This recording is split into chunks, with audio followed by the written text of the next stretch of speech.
여기가 1, 2, 그리고 이렇게가 전체가 3매립장, 이렇게가 4매립장. 네. 이제 이렇게 부지를 가지고 이제 시작을 했는데 네. 이제 국가에서 계속해서 이제 폐기물 감량 정책을 펼치게 되면서 2016년에 끝날 줄 알았는데 2016년에는 여전히 이 2매립장도 사용을 다 안 한 상태였습니다.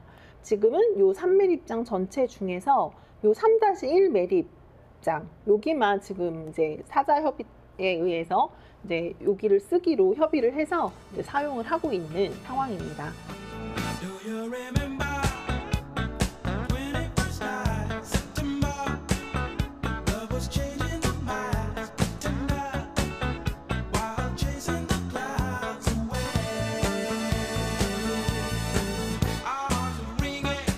굴뚝 높게 이제 솟아 있는 요 건물이 네. 이제 50메가와트 매립가스 발전 시설인데요. 네. 이제 여기가 이제 2007년도부터 상업 가동을 하면서 나오는 가스를 전기로 바꿔서 이제 한국전력에 판매를 하고 있어요. 그래서 예전에 가장 많이 전력 수입이 나왔을 때는 연간 500억 정도까지 나왔고 소독약이랑 탈취제도 뿌리고 그다음에 이제 차에서 쓰레기가 탁 떨어지면서 풀썩하고 먼지가 올라오니까 요걸 가라앉히기 위해서 크레인으로 물을 뿌려주면서 작업을 하고 이제 이렇게 보이는 저 쓰레기 겉면에 하루에 20cm 두께로 1일 복토를 매일 이제 진행을 흙을 매일 덮는 거예요. 그래서 저희가 오전 6시부터 오후 4시까지 쓰레기가 들어오는데 4시부터 5시간 안에 그날 들어온 쓰레기의 그 겉면에 전부 흙을 덮기 때문에 쓰레기 매립장이지만 쓰레기가 계속 볼 수는 없는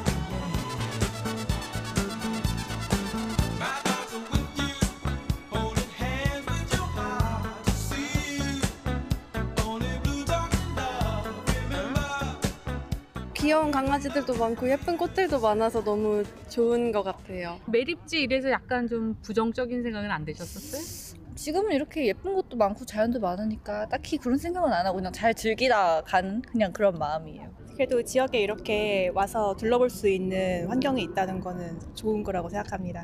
제가 2004년에 입사를 했는데요. 그때 이제 야생화 단지를 만들기 시작했고 야생화 단지를 조성한다고 이제 기공식을 할 때 제가 현장에 왔었는데요. 정말 여기가 풀 한 폭이 나지 않는 그냥 나대지였거든요. 처음에는 어땠어요? 처음에는 여기에 나무를 심으면 이제 나무가 잘 자랄 수 있을까 좀 걱정을 많이 했었고요. 그래서 저희 직원들이 이제 양묘장을 이제 조성을 해서 거기 여러 가지 나무를 심어서 어떤 나무가 잘 자라는지 실험도 하고 그런 시행착오를 거치면서 이렇게 조성을 했습니다. 한 20년 만에 여기가 완전 숲이 가득하고 또 이제 사람들이 즐기는 공간이 돼서 너무 기쁩니다.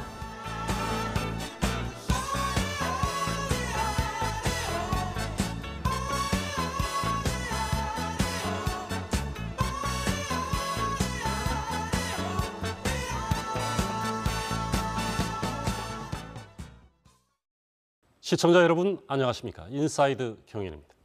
인천 서구의 수도권 매립지는 30년 넘게 인천과 서울, 경기도의 쓰레기를 처리하고 있는데요. 내년부터는 생활 폐기물 직매립이 금지됩니다.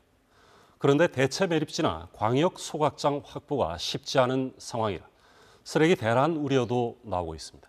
오늘 인사이드 경인에서는 수도권 매립지 문제와 함께 우리가 실천할 수 있는 현실적인 해법에 대해서 이야기 나눠보겠습니다. 조강희 인천 업사이클 에코센터 센터장님 나오셨습니다. 안녕하세요. 네, 반갑습니다. 네. 홍수열 자원순환 사회경제연구소 소장님 나오셨습니다.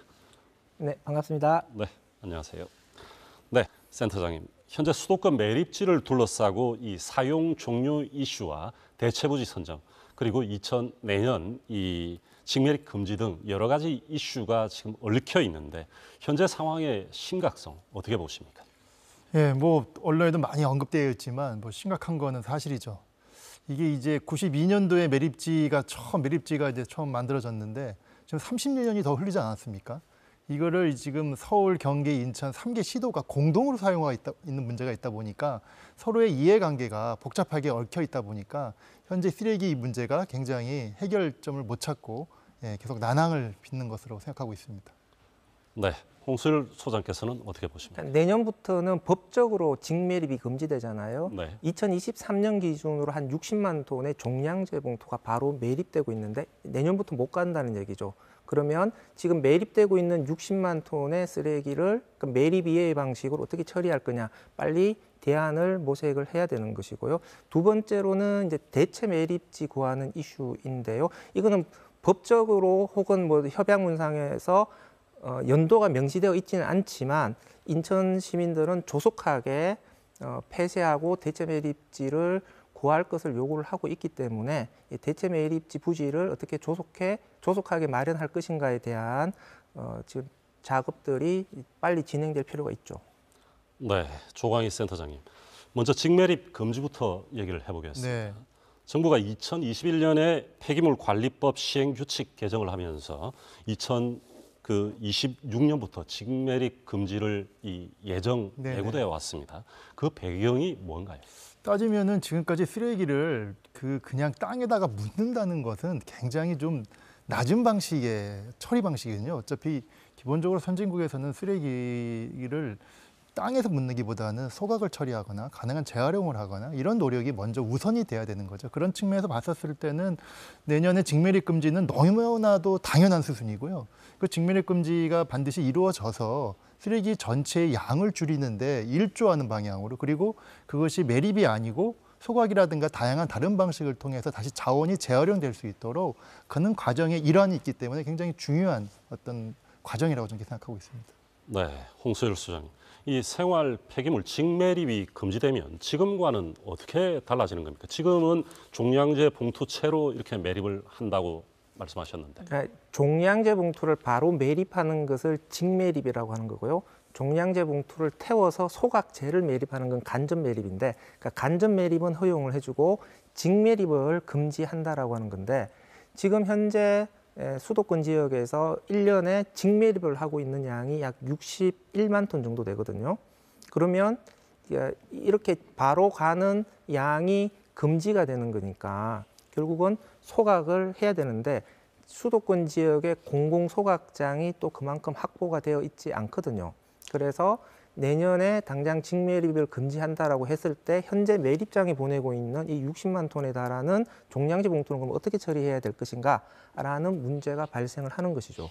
네, 직매립이 내년부터 금지되면 당장에 약간 충격이 클 걸로 보이는데요. 그래서 지금 일각에서는 이 금지를 유예해야 되는 거 아니냐 이런 가능성도 제기되고 있는데 여기에 대한 입장은 어떻습니까?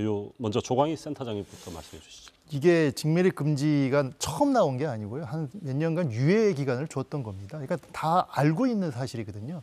그럼 당연히 서울이나 경기나 인천이나 직매립이 안 되기 때문에 소각장을 증설하거나 여러 가지 방법을 강구를 할 시간을 충분히 줬습니다. 그럼에도 불구하고 이러저러한 이유로 인해서 그것이 안 만들어졌기 때문에 내년에는 반드시 그걸 또 뭐 유예를 해야 한다라는 거는 제가 볼 때는 적절치 않다고 저는 생각이 들고요. 왜냐하면 이게 대체 매립지하고도 근본적인 관계가 깊습니다. 왜냐하면은 직매립 금지를 해야만 당연히 쓰레기 양을 줄일 수 있는 하나의 시그널이 되기 때문에 대체 매립지를 지금처럼 이런 엄청난 규모의 대체 매립지를 찾는 노력도 상대적으로 쉬워질 수 있기 때문에 전 뭐 이것에 대해서는 환경부에서 저도 그런 얘기 들었거든요. 뭐 유보를 할지 모른다. 그런 거는 제가 볼 때는 재고해서는 안 된다 저는 생각합니다. 네, 홍 소장님께서는 어떻게 보십니까? 그러니까 2021년에 법이 개정되고 약 4년 가까운 시간들을 줬잖아요. 네. 그 4년 가까운 준비 기간 동안에 대안을 마련하지 못한 것이기 때문에 그러니까 이 부분들에 대해서 수도권 각 지자체에 대해서는 그 책임을 엄중하게 묻는 것은 필요하다라고 생각을 합니다. 그럼에도 불구하고 폐기물은 계속해서 나오는데 폐기물 처리 시설 준비가 되어 있지 않기 때문에 이 현실적인 문제도 생각을 해야 된다라고 생각을 합니다. 그래서 좀 현실적인 측면에서 봤을 때는 유예를 해주되 단순 유예가 아니라 그동안 준비를 게을리한 것에 대해서 좀 더 엄중하게 책임을 묻는 방식이 반드시 병행이 돼야 된다고 봅니다. 그러니까 지금처럼 단순 유예를 해주면 그 유예 기간 동안에 뭔가 특별한 대안이 나올 수는 없는 거거든요. 그러니까 2년 뒤에, 뭐 3년 뒤에 똑같은 일이 반복될 수가 있기 때문에 그 유예 기간 동안에 지금 지자체가 어떤 구체적인 대안들을 마련할 수 있는 것인지에 대해서 좀 구체적으로 요구를 해야 된다라고 생각을 합니다. 네, 홍 소장께서 아까 직매립이 금지되면은 그 소각장이 추가로 필요할 것이다 말씀을 하셨는데 지금 수도권의 준비 상황 그리고 어느 정도 시설이 필요한 겁니까? 지금 한 60만 톤 정도가 수도권 매립지로 직매립되고 있는 거고요. 또 민간 소각장이나 민간 재활용 업체로 위탁되는 양들이 한 71만 톤 정도 됩니다. 그러니까 130만 톤 정도의 종량제 봉투가 지자체 공공소각장에서 처리를 못하고 있는 거거든요. 60만 톤을 기준으로 하면은 하루 처리 용량 기준으로 한 2,000톤 정도의 소각장이 추가 건설돼야 되는 것이고요. 130만 톤을 기준으로 한다면 4,500톤 정도의 소각장이 추가적으로 건설이 돼야 되는 것이죠. 그러니까 500톤짜리 소각장 한 9개 정도가 지금 추가적으로 설치가 되어야 안정적으로 직매립 금지에 대응을 할 수 있다 이렇게 볼 수가 있습니다.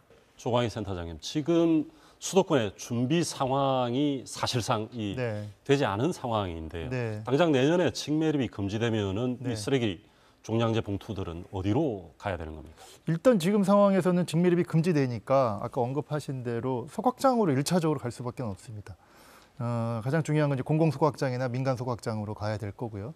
그 준비가 이제 각 3개 시도가 어느 정도 준비가 되고 있는지에 대해서는 전체적으로 다 따져봐야 되겠죠.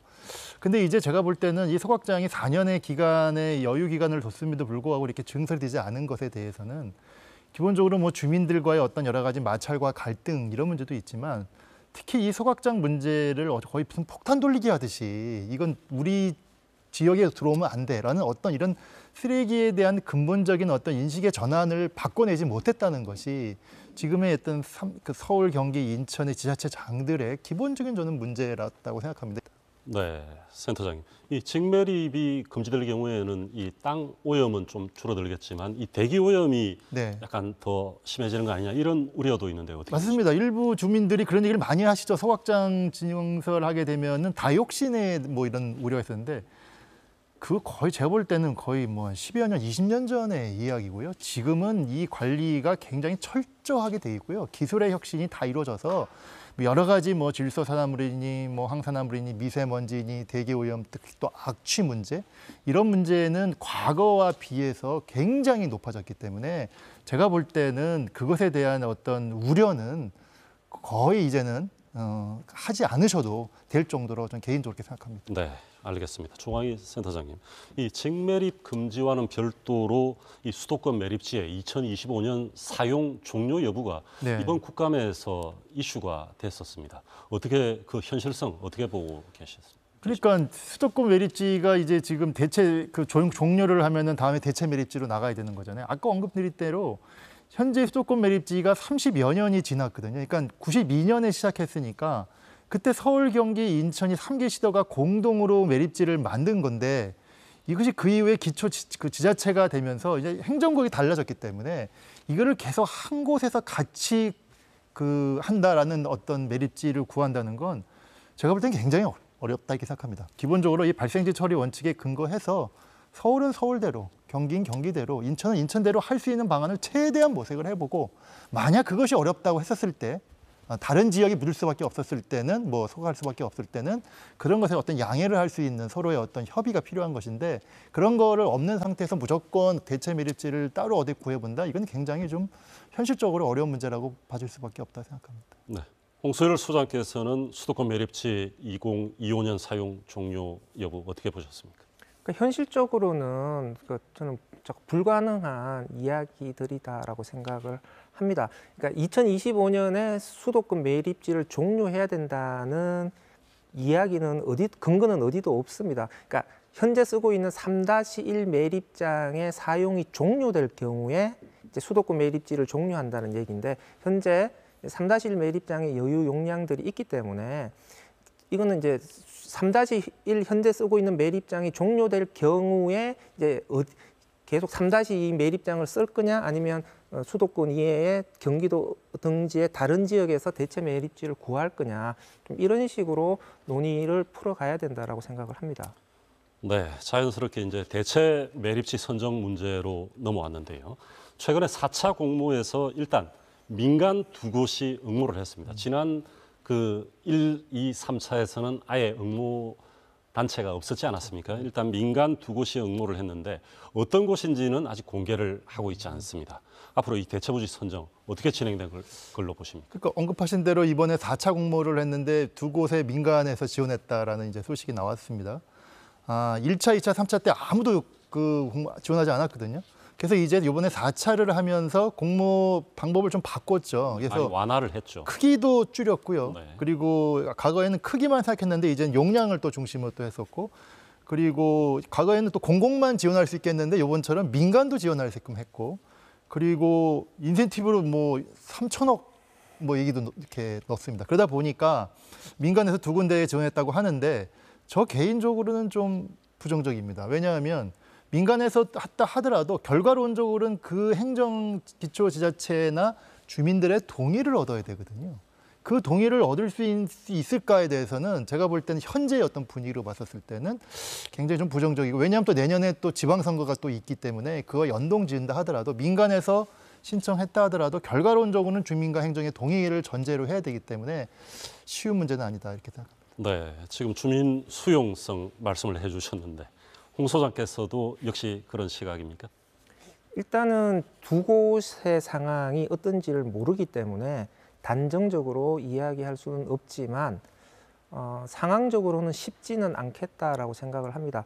이게 사실은 기초지자체에서 소각장 부지 선정할 때도 민간 공모 방식을 택하거든요. 그러면 한 10개 마을 정도가 응모를 했다가 대부분 다 포기를 해요. 왜냐하면 해당 마을은 동의를 하더라도 주변 마을이 동의가 안 되는 거거든요. 그래서 주민 동의를 구하는 절차라는 것은 굉장히 시간이 오래 걸리고 어려운 문제인데, 과연 지금 응모한 2곳에서 주변 지역까지 충분한 주민 동의를 구했는지는 좀 불확실한데 아마 쉽지는 않았을 거다라고 생각합니다. 그래서 공개가 되었을 때 저는 추진이 쉽지는 않을 것 같다라고 생각합니다.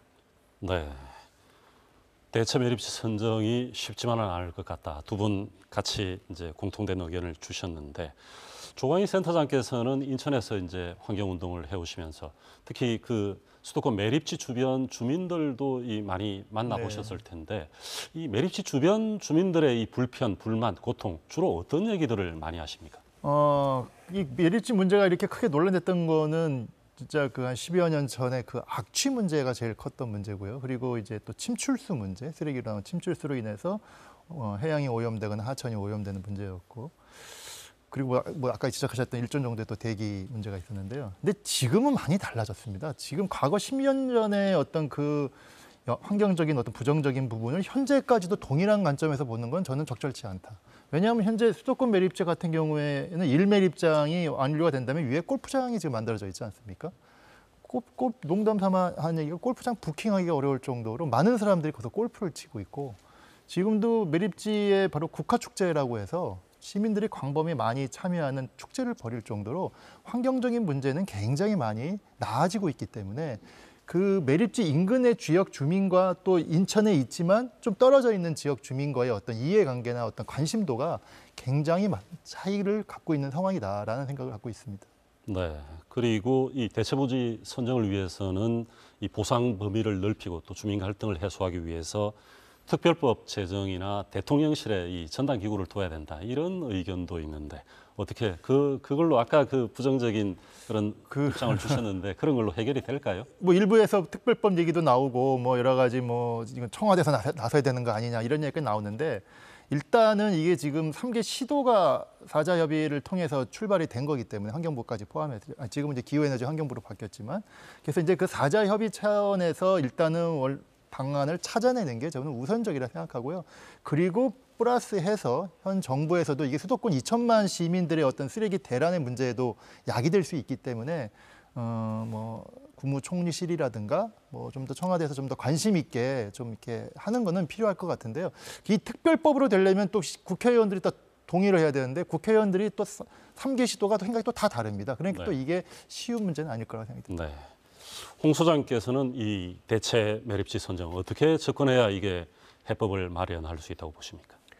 좀 일단은 좀 원론적으로 두 가지 정도를 좀 짚고 싶어요. 첫 번째는 좀 매립장에 대한 이미지를 좀 개선할 필요가 있다고 생각합니다. 지금처럼 혐오 시설로서 주민들에 의해서 쫓겨나는 모양새를 취하게 되면 어디를 가더라도 또 문제가 발생을 합니다. 그러면 대체 매립지 구한 곳에서 주민들이 또 싫다고 막아버리면 이제 어디로 갈 거냐의 문제가 나오겠죠. 그래서 좀 직매립이 금지되고 소각제 정도가 매립된다라고 했을 때 지금보다 훨씬 더 친환경적으로 매립지를 관리할 수가 있을 것 같습니다. 두 번째로는 조광희 센터장님도 말씀을 하셨는데 지금 수도권 전체의 지자체가 이용하는 중앙 집중식 매립장을 또다시 조성하는 방식이 맞는 거냐, 이제는 분산형으로 가야 되는 거 아니냐. 그래서 수도권 지자체들이 자기 지역의 쓰레기들을 혼자 혹은 여러 지자체들이 모여서 이용할 수 있는 작은 매립장들을 수도권 곳곳에 저는 많이 만드는 것들이 더 바람직하다라고 생각합니다. 그러니까 지금 중앙 집중식의 대체 매립지를 구하는 것은 지금의 수도권 매립지의 문제를 몇십 년 후에 또다시 반복할 수도 있다라고 생각을 합니다. 네. 홍수일 소장께서는 이 쓰레기 박사로도 유명하신데요. 지금 이 아까 우리 조광희 센터장 말씀하셨지만 이 매립이라는 게 1차적인 처리 방식이고 지금 이런 AI까지 이렇게 다 일반화되는 이 세상에서 어떤 기술적인 대안은 없습니까? 소각이나 자원순환, 뭐 고형 연료와 같은 기술적 대안이 거론되고 있는데 어떻게? 일단 장기적으로는 네. 감량과 재활용의 여지는 여전히 많이 남아 있습니다. 그러니까 종량제 봉투로 배출되는 쓰레기 양을 줄일 수 있는 방법들은 여러 가지가 있을 텐데 그건 좀 시간이 걸리는 것이라서 일단 장기적인 관점 하에서 당장 무엇을 할 것인가라는 것들을 생각해 봐야 될 텐데 현재 좀 대두되고 있는 방식은 전처리 방식이거든요.